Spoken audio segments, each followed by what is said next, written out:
عليك. يعني أنت تدعو الأمة الإسلامية إلى أن تتمسك بكتابها وتتمسك بسنة نبيها صلى الله عليه وسلم، لأن هذا هو الفلاح والنجاح في الدنيا والآخرة. والله والله والله إن لم تتمسك الأمة بكتابها وتتمسك الأمة بدينها فلن تفلح أبدا. لابد أن نتمسك بديننا ولابد أن نتمسك بكتابنا. إذا ضاع ديننا وإذا ضاع كتابنا وإذا ضاعت سنتنا وإذا ضاع إسلامنا، أقولها للمرة الثانية، فبطن الأرض أولى بنا من ظاهرها، لا نستحق الحياة.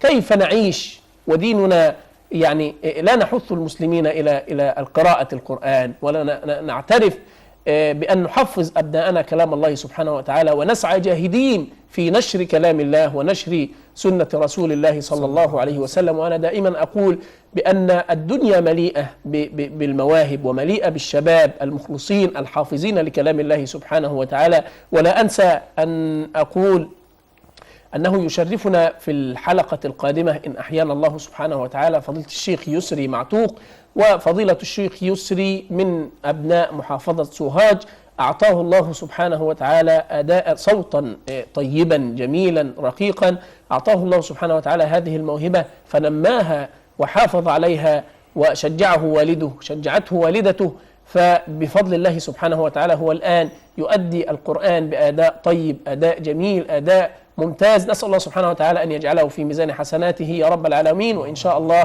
نراه في القريب العاجل يشرفنا ونسعد به ونسعد بجميع ضيوفنا الكرام. أيضا لا أنسى أن أدقق وأمحص في أن أقول الأمة لابد أن تتمسك بكتاب ربها وبسنة نبيها صلى الله عليه وسلم.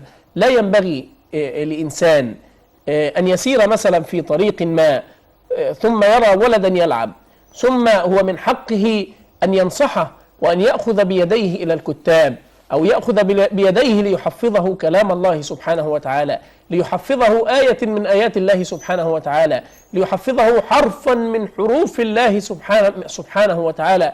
وأنا أتعجب كل العجب إلى رجل يعني أمريكي، وكان حديث الإسلام، يعني كان أسلم في أول أسبوع له أسلم، كان حديث الإسلام، الله سبحانه وتعالى هداه إلى دين الإسلام وهداه إلى الطريق المستقيم. الشاهد في الأمر العجيب الغريب أن هذا الرجل يعني كان في المسجد حينما دخل ليصلي مع المسلمين، وحينما اندمج وأحب كلام الله وأحب سنة رسول الله صلى الله عليه وسلم، إذا به بعد الإمام ما انتهى من الصلاة إذا به يأخذ الميكروفون من الإمام، وإذا بالناس حوله ينظرون ويعني يتعجبون ويريدون من هذا الرجل حديث العهد بالإسلام، ماذا يقول، ماذا يفعل، ماذا سيقول بعد ذلك بعد قليل هذا الرجل.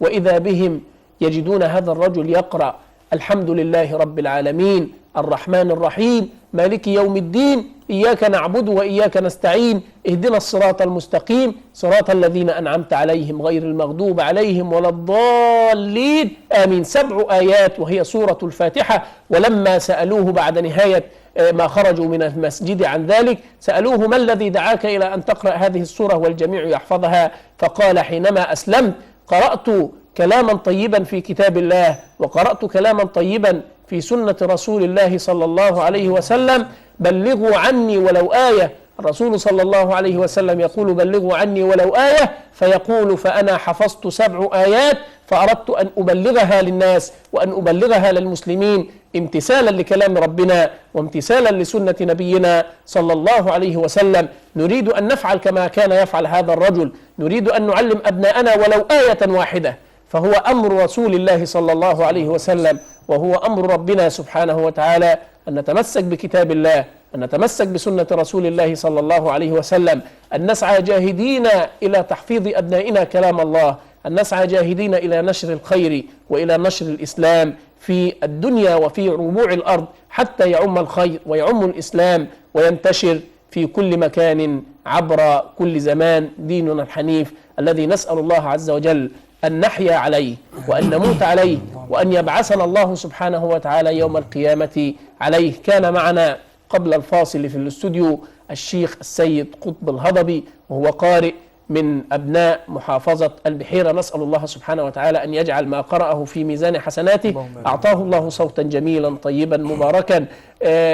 نسأل الله سبحانه وتعالى أن يجعل هذه التلاوة وأن يجعل هذا الدعاء الذي دعاه في ميزان حسناته وفي ميزان أبنائه يا رب العالمين. وهو أيضا من الرجال يعني الذين يسعون جاهدين إلى تحفيظ أبنائهم كلام الله وإلى تحفيظ أبنائهم وأهل قريته كتاب الله سبحانه وتعالى. الشكر موصول أيضا لفضيلة الشيخ محمد عبد القادر محمد الذي شرفنا ونورنا في الاستوديو من عين شمس بمحافظة القاهرة. الشكر موصول أيضا لفضيلة الشيخ أحمد عبد الهادي. فضيلة الشيخ أحمد أسعدتنا ونورتنا، ونسأل الله سبحانه وتعالى أن يجعله في ميزان حسناتك، ونتمنى أن نراك في القريب العاجل مرات عديدة، ويعني أن تأتي وتشرفنا، ونسعد بتلاواتك ونسعد بتلاوات كل المشاهدين وكل المحبين وكل المتصلين. لا أنسى أن أقول الشكر الكبير، الشكر العظيم لكل من اتصل بنا، وكل يعني من واسانا، وكل من رفع من قدرنا ومن همتنا، لأن المتصل حينما يتصل هو يسري البرنامج بتلاواته الجميلة حتى وإن كانت أحكامه ضعيفة.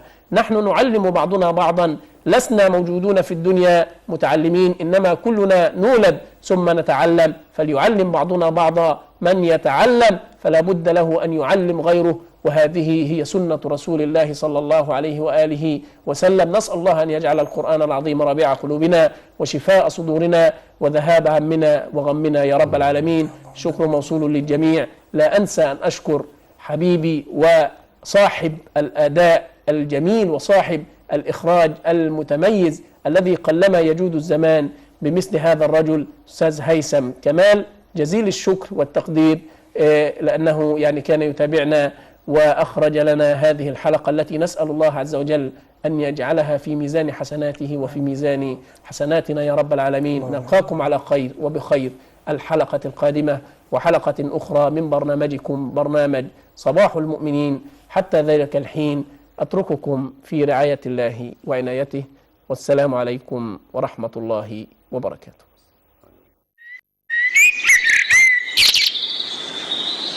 يا فتاح ويا عليم، انعم على المسلمين، وارسم البسمة وشوشنا، فرح أي حزين في صباح المؤمنين.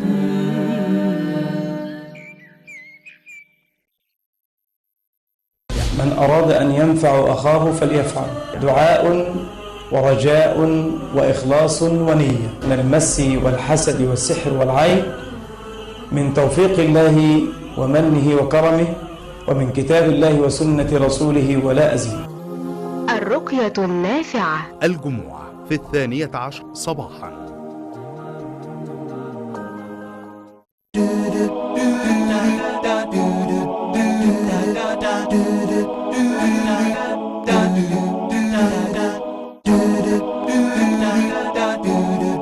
الصحة والجمال، لون جديد للحياة.